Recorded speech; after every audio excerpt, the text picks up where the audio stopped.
or how I got from them. It was at Colchester, in Essex, that those people left me, and I have a notion in my head that I left them there. That is, that I hid myself and would not go any farther with them. But I'm not able to be particular in that account.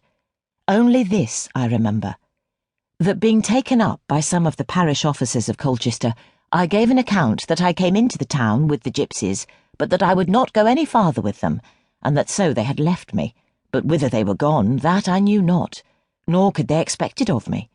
For though they send round the country to inquire after them, it seems they could not be found.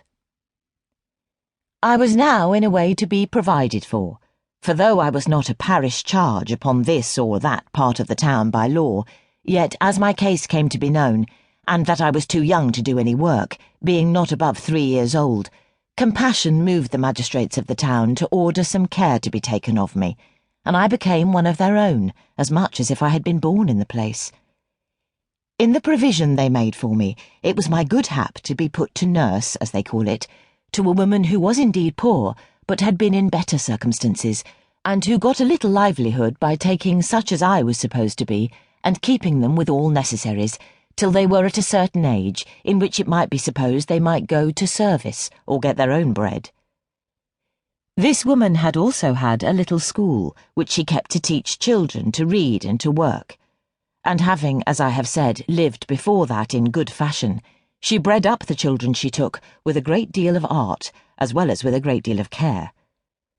But that which was worth all the rest, she bred them up very religiously, being herself a very sober, pious woman, very housewifely and clean, and very mannerly, and with good behaviour. So that, in a word, expecting a plain diet, coarse lodging, and mean clothes, we were brought up as mannerly and as genteelly as if we had been at the dancing school. I was continued here till I was 8 years old, when I was terrified with news that the magistrates, as I think they called them, had ordered that I should go to service. I was able to do but very little service wherever I was to go, except it was to run of errands and be a drudge to some cookmaid, and this they told me of often, which put me into a great fright. For I had a thorough aversion to going to service, as they called it, that is, to be a servant, though I was so young, and I told my nurse, as we called her, that I believed I could get my living without going to service, if she pleased to let me, for she had taught me to work with my needle and spin worsted, which is the chief trade of that city, and I told her that if she would keep me, I would work for her, and I would work very hard. I talked to her almost every day of working hard, and in short I did nothing but work and cry all day, which grieved the good kind woman so much that at last she began to be concerned for me, for she loved me very well. One day after this, as she came into the room where all we poor children were at work, she sat down just over against me, not in her usual place as mistress, but as if she set herself on purpose to observe me and see me work. I was doing something she had set me to. As I remember, it was marking some shirts, which she had taken to make, and after a while she began to talk to me. "Thou foolish child," says she, "thou art always crying," for I was crying then.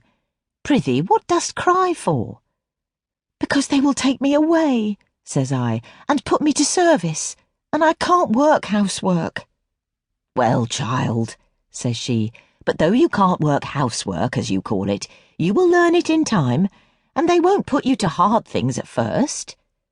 "Yes, they will," says I, "and if I can't do it, they will beat me, and the maids will beat me to make me do great work, and I am but a little girl, and I can't do it."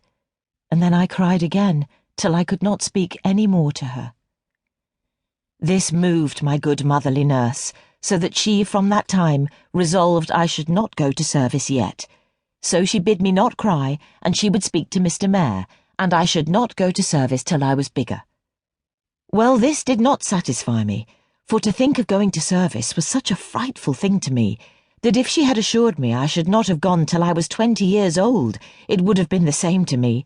I should have cried, I believe, all the time with the very apprehension of its being to be so at last. When she saw I was not pacified yet, she began to be angry with me.